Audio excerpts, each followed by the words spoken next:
So guys, this is what we are going to be expecting for the day on our gold.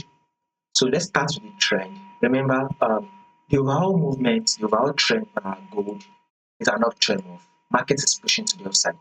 Though market eventually dropped, right, came to tap this level, thereby giving us a rejection from me.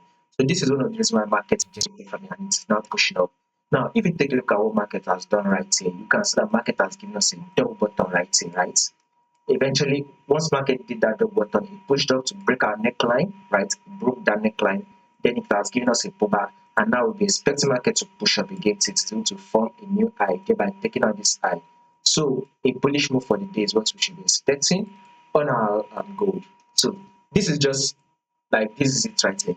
If this is to be see your higher high, this is the higher low. This can also be taken to be the higher high. Now, market is currently giving us a pullback, which is an higher low. So, guys, an higher low is what is currently playing out right here. So, once this higher low plays out finish, expect market to push up again. It is able to form a new higher high, thereby taking out this previous high right here. So, guys, you should be looking to going for the buy for the day on gold. More updates on this will be covered for you guys. So if you do not miss out on the updates, make sure you subscribe to the channel, like and share, and also make your comments and follow the Telegram. You'll find the link to the Telegram in the comment section.